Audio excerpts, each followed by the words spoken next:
중년의 인간관계는 여러 도전에 직면합니다. 자녀는 독립을 원하면서도 여전히 부모의 지원을 필요로 하고, 배우자는 오랜 세월 쌓인 갈등과 기대 속에서 새로운 관계 정립을 요구합니다. 또한 친구 관계는 나이가 들수록 유지하기 어렵고, 직장에서는 젊은 세대와의 경쟁이 관계의 새로운 변수가 됩니다. 철학자 하이데거는 인간이 관계 속에서 자신의 존재를 확인한다고 보았습니다. 그는 타인과의 관계에서 우리는 단순히 존재하는 것이 아니라 함께 존재하는 법을 배운다고 말했습니다. 즉, 중년의 관계에서 중요한 것은 단순히 타인과 대화를 나누는 것이 아니라 그 대화를 통해 더 나은 자신을 만들어가는 과정에 있습니다. 50대의 김 씨 부부는 자녀들이 독립한 후 자주 말다툼을 하게 되었습니다. 남편은 퇴직 후 새로운 취미를 찾으려 했지만 아내는 가사에 더 많은 도움을 바랐습니다. 두 사람은 대화가 격해질수록 서로를 비난하기 바빴습니다. 어느 날 아내는 말싸움을 줄이기 위해 새로운 접근을 시도했습니다. 대화를 시작하며 이렇게 말했습니다. 당신이 퇴직 후 시간을 의미 있게 보내려고 노력하는 걸 알고 있어요. 하지만 집안일도 우리 둘 다 함께해야 한다고 생각해요. 당신은 어떻게 생각해요? 남편은 처음에는 방어적이었지만 아내가 감정을 비난하지 않고 설명하자 마음을 열었습니다. 이후 두 사람은 가사 분담을 주제로 한 구체적인 계획을 세웠습니다. 아내의 대화 기술이 갈등의 방향을 바꾼 것입니다. 아리스토텔레스는 대화는 단순히 정보를 전달하는 행위가 아니라 관계를 형성하는 기술이라고 말했습니다. 특히 중년에는 관계의 질이 삶의 만족도에 큰 영향을 미칩니다. 이를 위해 대화에서 주도권을 잡는 것은 단순한 기술이 아니라 관계를 더 깊게 만드는 중요한 과정입니다. 여러분은 중년의 인간관계에서 주도적으로 대화를 이끌기 위해 어떤 노력을 하고 계신가요? 혹은 갈등 상황에서 성공적으로 대화를 풀어냈던 경험이 있으신가요? 중년은 가족, 친구, 동료와의 관계가 삶의 중요한 중심을 이루는 시기입니다. 하지만 이 시점에서 우리는 흔히 변화하는 역할과 기대에 직면합니다. 자녀와는 세대 차이로 인한 갈등이 생기고, 배우자와는 오래된 습관과 권태가 대화의 장벽이 됩니다. 또한 직장에서는 점점 세대 교체의 압박을 느끼며 주도권을 잃는 듯한 기분이 들기도 합니다. 어떻게 하면 따뜻하면서도 설득력 있는 대화로 관계를 주도할 수 있을까요? 다음 이야기는 퇴직한 부부의 이야기를 소개해 보겠습니다. 박 씨 부부는 결혼한 지 30년이 되었습니다. 두 사람의 자녀는 이미 모두 독립해 각자의 가정을 꾸렸고, 집에는 박 씨와 그의 아내만 남아 있었습니다. 남편 박 씨는 퇴직 후 등산을 취미로 삼아 주말마다 산에 오르며 시간을 보냈고, 아내는 동네 주민들과의 모임에 열심히 참석하며 나름의 일상을 보내고 있었습니다. 그러나 두 사람 사이의 대화는 점점 줄어들었습니다. 어느 주말 저녁 남편이 등산을 마치고 집에 돌아오자 아내는 식탁에 저녁을 차려두며 이런 말을 했다고 합니다. 오늘은 어느 산에 갔어요? 날씨는 어땠어요? 하지만 남편인 박 씨는 의자에 앉으며 건조한 대답만이 돌아왔습니다. 늘 가던 데 갔지. 날씨는 괜찮았어. 아내는 남편의 대답이 서운했지만 애써 웃으며 다시 말을 걸었습니다. 다음에 나도 같이 가면 좋겠네요. 어때요? 박 씨는 숟가락을 들며 짧게 대답했습니다. 혼자 가는 게 편해. 사람 많으면 힘들어.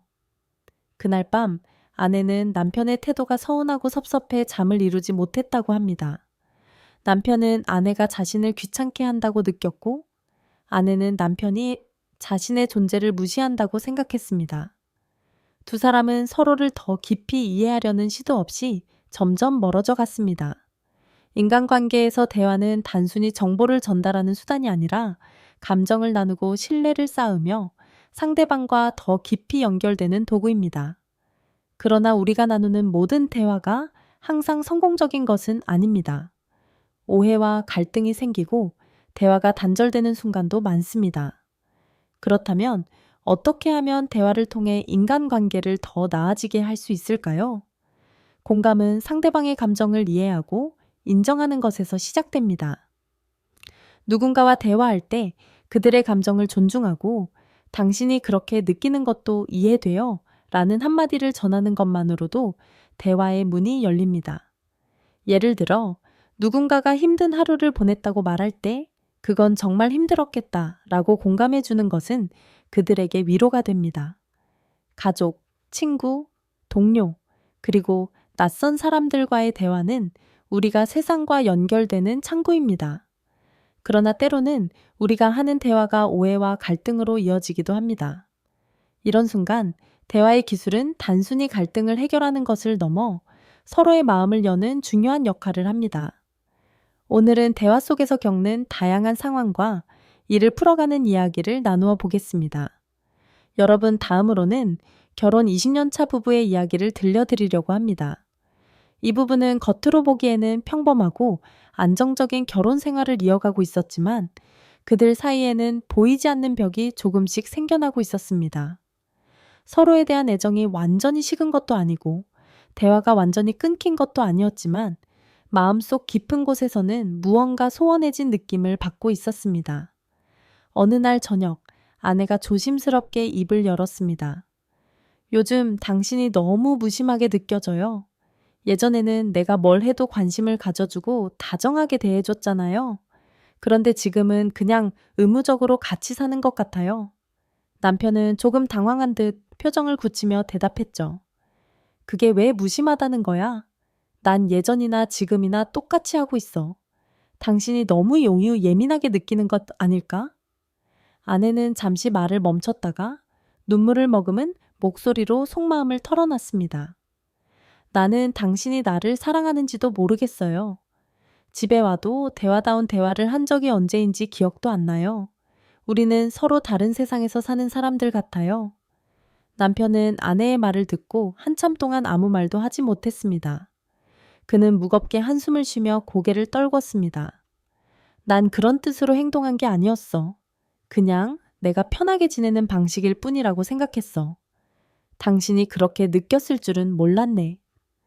그들의 대화는 깊은 오해와 마음의 벽을 드러내는 순간이었습니다. 아내는 남편의 무심함이 자신을 사랑하지 않는다는 신호로 받아들였고 남편은 자신의 행동이 편안한 관계의 연장이라고 믿고 있었습니다. 대화는 서로의 마음을 확인하고 이해하기 위한 과정이어야 했지만 오히려 감정을 더 고립시키는 결과를 낳았습니다. 여러분도 이런 순간을 겪어본 적 있으신가요?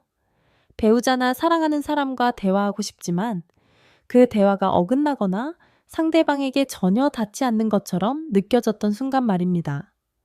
아내의 관심과 애정이 남편에게는 간섭으로 느껴지고 남편의 침묵이 아내에게는 무관심으로 보였던 것처럼요. 어쩌면 우리는 가까운 사이일수록 상대방이 우리의 마음을 당연히 이해해 주리라 기대하는지도 모릅니다.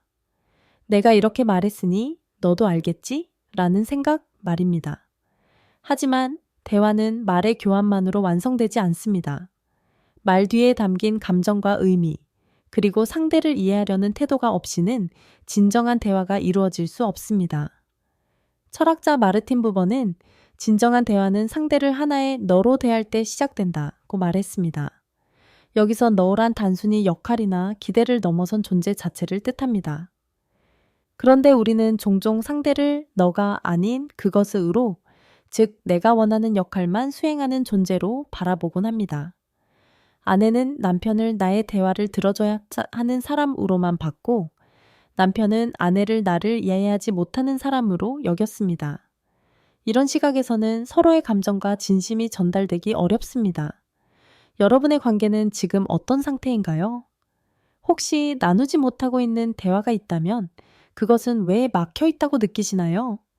말하지 않아도 알겠지, 또는 지금 말하면 오히려 싸움이 될 거라는 걱정 때문에 대화를 미루고 계신가요? 아니면 이미 너무 많은 감정이 쌓여 있어 어디서부터 시작해야 할지 모르겠다고 생각하시나요? 부부라는 관계는 오랜 시간 동안 쌓인 감정과 기억의 층위로 이루어져 있습니다. 그 안에는 따뜻한 순간도 있지만 풀리지 않은 오해와 상처도 있을 수 있습니다. 대화를 통해 그 층위를 하나씩 걷어내며 다시금 서로를 진정으로 이해할 수 있는 기회를 만들어야 합니다. 여러분이 나누지 못한 대화가 있다면 오늘 한 번 더 용기를 내어 보시면 어떨까요? 혹은 누군가의 이야기를 듣고 싶다면 지금 저희와 함께 여러분의 경험을 나눠주세요. 대화는 그 순간부터 시작될 수 있습니다. 우리 모두 대화를 통해 서로를 이해하고 관계를 회복할 수 있기를 바랍니다. 다음으로는 한 중년 부부가 노부모님의 문제로 겪는 갈등 이야기를 들려드리겠습니다. 부부 사이의 갈등이란 흔히 작은 의견 차이에서 시작되지만 가족이라는 울타리 안에서 더 복잡해질 때가 있습니다. 특히 노부모님을 돌보는 문제는 부부에게 새로운 도전을 안겨주기도 합니다. 이번 이야기는 50대 중반의 김씨 부부에게서 시작됩니다.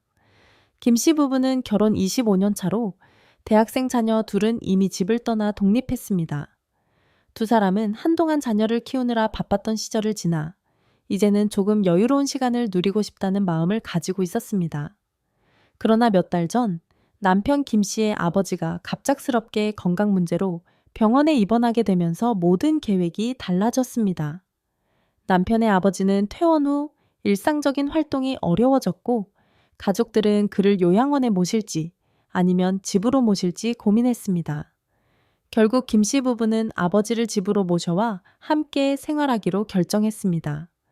그 순간부터 두 사람의 삶은 완전히 달라졌습니다.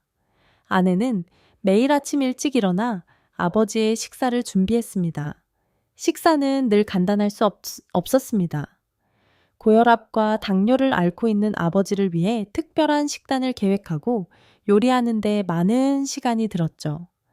식사 후에는 아버지의 약을 챙겨드리고 필요한 물품을 사기 위해 마트를 들러야 했습니다.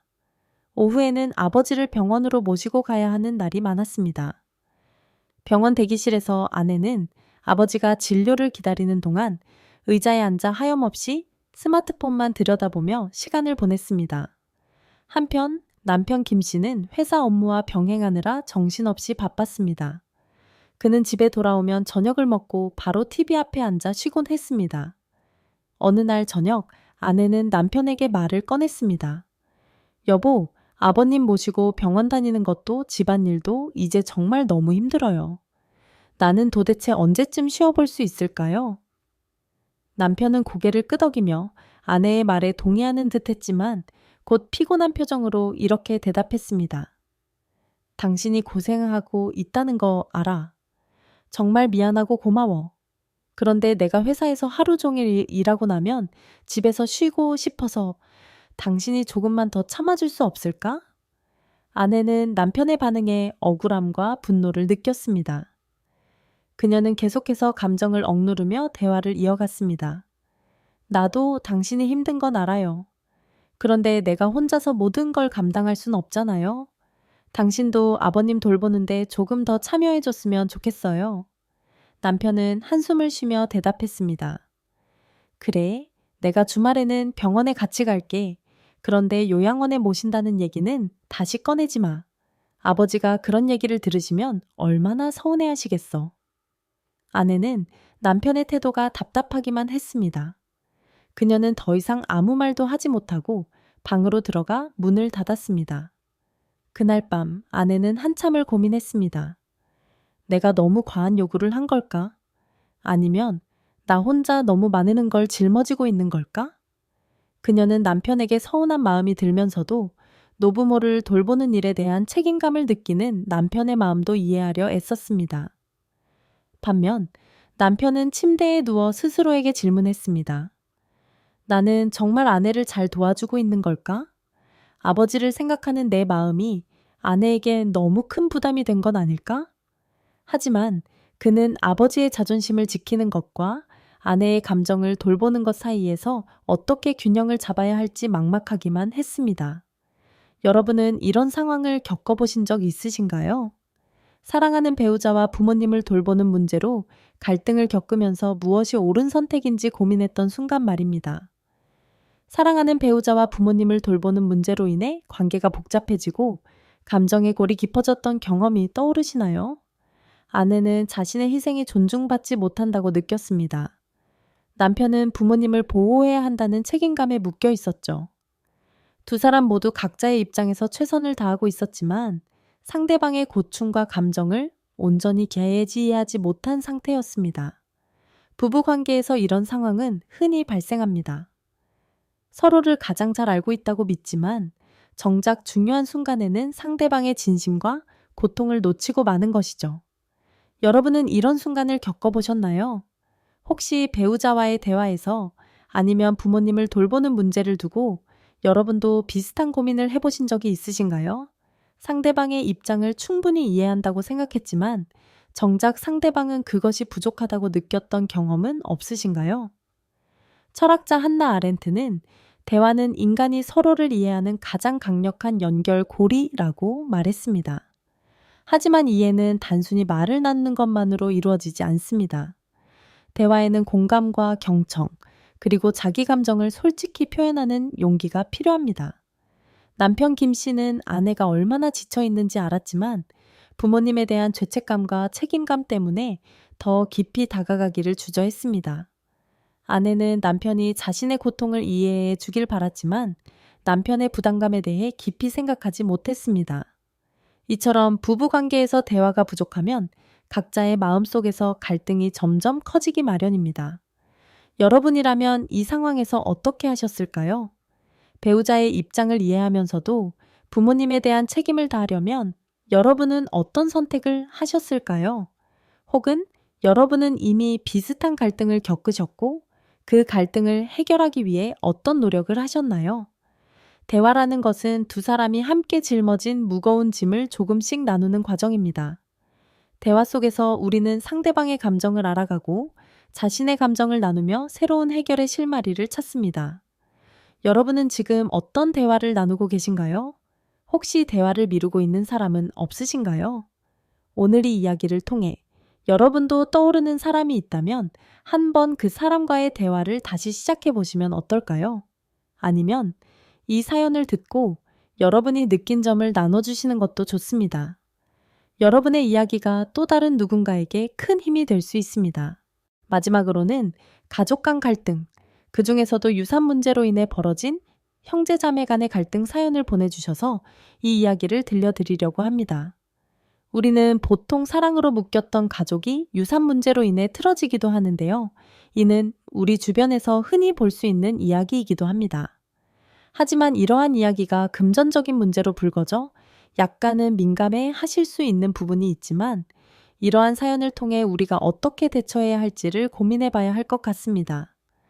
가정이란 사랑과 신뢰로 묶여야 하지만 때로는 현실적인 문제로 인해 관계가 틀어지기도 합니다. 김 씨는 50대 중반의 평범한 가장으로 결혼한 지 25년이 넘었습니다. 그는 자수성가한 부모님 아래에서 성장했으며 부모님은 열심히 일해 서울 외곽에 단독주택 한 채와 약간의 예금을 남겼습니다. 김 씨에게는 2명의 형제가 있었는데 둘째는 지방에서 소규모 사업을 운영하며 생계를 꾸려가고 있었고 막내는 직장 생활을 하며 경제적으로 안정적인 삶을 살고 있었습니다. 몇 달 전 부모님이 차례로 돌아가신 후 김 씨와 형제들은 처음으로 한자리에 모여 부모님의 유산 문제를 논의했습니다. 형제들은 처음에는 부모님의 삶과 헌신을 회상하며 웃고 울었습니다. 하지만 대화가 점점 구체적인 재산 분배 이야기로 넘어가면서 분위기는 조금씩 무거워졌습니다. 금전적인 논의에서 막내는 이렇게 제안했었다고 했죠.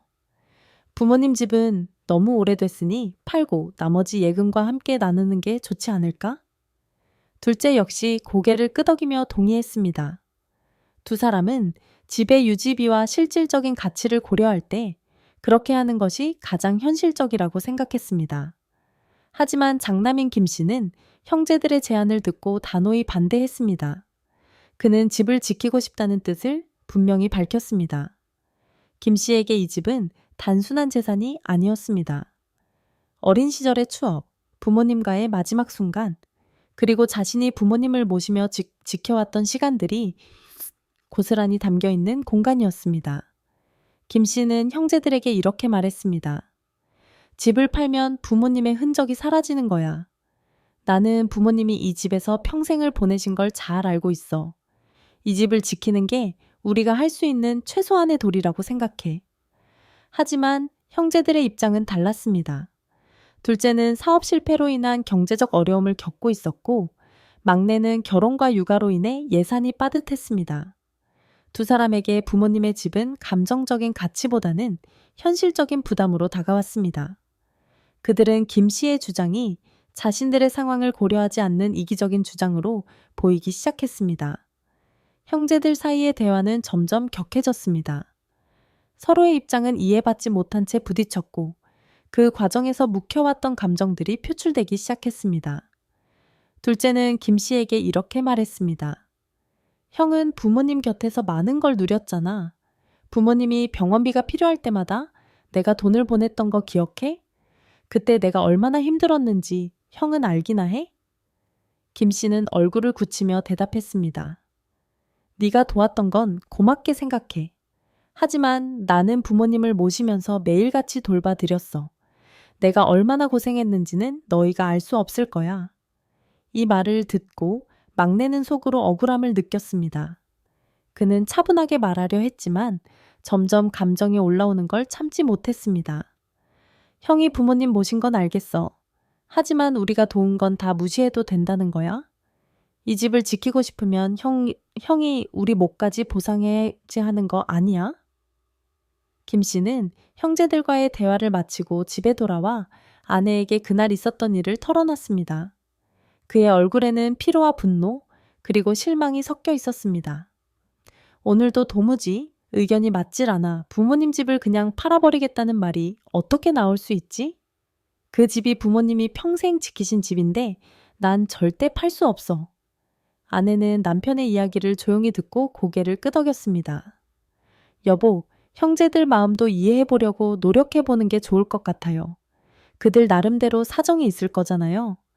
당신이 장남으로서 부모님을 돌본 건 정말 훌륭하지만 형제들 입장에서 생각하면 억울할 수도 있지 않을까요? 하지만 그녀의 말에는 조심스러움과 동시에 미묘한 거리가 느껴졌습니다. 남편은 아내의 겉모습에 담긴 진심을 알아채지 못한 채 피곤한 몸을 이끌고 방으로 들어갔습니다. 남편이 자리를 뜨고 나자 아내는 혼자 부엌에 앉아 깊은 생각에 잠겼습니다. 그녀는 남편이 자신의 의견을 존중해 주지 않는다고 느꼈습니다. 남편은 항상 부모님의 집을 지키는 것이 옳은 일이라며 강하게 주장했지만 아내는 그 선택이 현실적으로 어떤 의미를 가질지 고민하고 있었습니다. 그 집을 유지하려면 얼마나 많은 돈과 시간이 들까? 지금도 남편은 바쁘고 나는 혼자 집안일과 생활의 대부분을 책임지고 있는데 그 집까지 돌봐야 한다면 나한테는 얼마나 큰 부담이 될까? 아내는 남편이 형제들 간의 갈등만을 걱정하는 것처럼 보였지만 그녀의 입장에서 그 문제는 단순히 가족의 문제가 아니었습니다. 그것은 자신에게 닥칠 현실적인 부담과 희생을 의미했습니다. 남편은 형제들과의 관계를 지키고 싶다고 말하지만 그 과정에서 나에게 더 많은 책임이 돌아올 거라는 건 전혀 생각하지 않고 있어. 내가 그 집을 돌보는데 얼마나 지칠지, 나중에 아이들이 독립하고 나면 우리 둘의 삶이 어떻게 바뀔지, 그런 건 조금도 고려하지 않잖아. 아내는 남편의 가족을 사랑하고 존중했지만 그 사랑이 언제나 자신의 희생을 요구하는 것처럼 느껴지는 순간이 많았습니다. 그녀는 남편의 형제들과의 대화를 지켜보며 속으로는 이렇게 생각하고 있었습니다. 내가 남편의 가족을 이해하려고 애쓰는 건 언제까지일까? 그들끼리의 문제를 왜 늘 내가 감당해야 할 몫으로 여길까? 아내는 이 모든 생각을 남편에게 털어놓지 못했습니다. 그녀는 남편이 이미 형제들과의 갈등으로 힘들어하고 있다는 것을 알고 있었기에 자신의 감정이 또 다른 짐이 될까봐 걱정했습니다. 대신 그녀는 평소처럼 조용히 집안일을 하며 남편에게 따뜻한 말을 건넬 뿐이었습니다.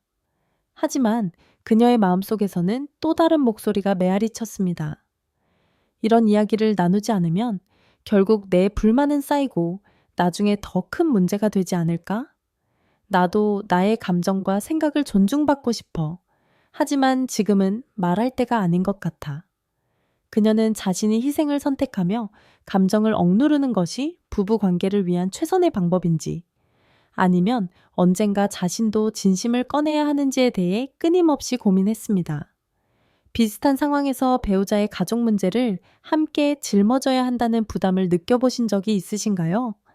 아니면 반대로 배우자가 자신의 감정이나 의견을 충분히 이야기하지 않고 참고만 있는 모습을 보며 답답함을 느낀 적은 없으셨나요?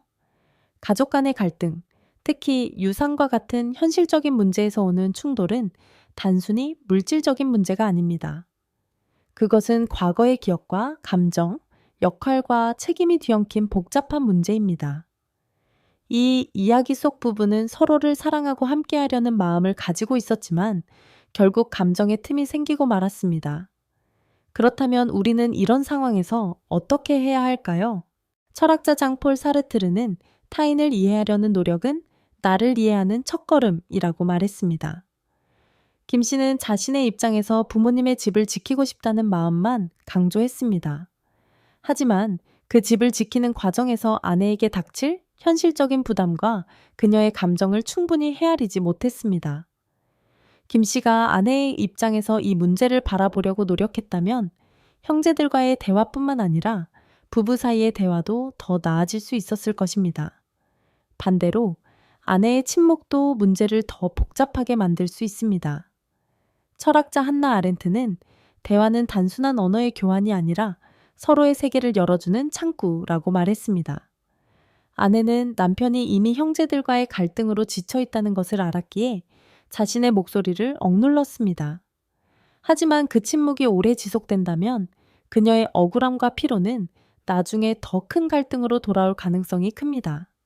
대화를 시작하는 것은 쉽지 않지만 서로의 마음을 나누는 데 필요한 용기를 내는 것이 중요합니다. 대화에서 무엇이 중요할까요? 철학자 마셜 로젠버그는 비폭력 대화의 중요성을 강조하며 감정과 욕구를 명확히 표현하는 것이 갈등을 줄이는 열쇠라고 했습니다. 김 씨 부부의 상황에서 아내는 이렇게 말할 수 있었을지도 모릅니다. 여보, 나는 당신이 부모님 집을 지키고 싶어 하는 마음을 이해해요. 하지만 그 집을 유지하는 게 우리 가족에게 어떤 의미인지, 그리고 그 과정에서 내가 감당해야 할 부분이 무엇인지도 함께 이야기하고 싶어요.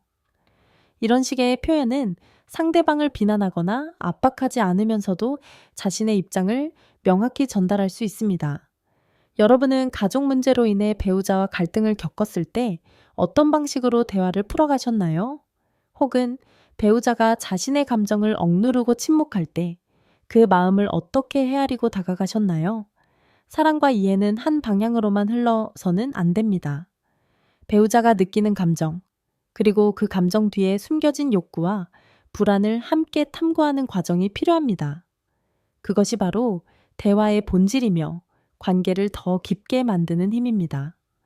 철학자 에리히 프롬은 사랑은 단순히 감정이 아니라 끊임없는 책임과 이해의 행위라고 말했습니다. 이 말처럼 사랑은 우리가 서로를 향해 얼마나 깊이 다가가려 노력하는지에 달려 있습니다. 여러분은 지금 누구와 대화를 나누고 계신가요? 혹시 대화를 미루고 있는 사람은 없으신가요? 이 이야기가 여러분의 삶 속에서 새로운 대화를 시작할 계기가 되길 바랍니다. 부모님과 형제들, 그리고 배우자와의 관계에서 나누지 못한 감정이 있다면 오늘 그 대화를 시작해보는 건 어떨까요? 오늘의 이야기는 어떠셨나요? 오늘의 주제는 부부의 이야기와 노부부와의 관계에 대해서 이야기해봤습니다. 다음 이 시간에는 또 다른 이야기가 준비되어 있으니 꼭 좋아요와 구독을 설정해 주시면 감사하겠습니다. 오늘도 영상을 시청해 주셔서 감사합니다.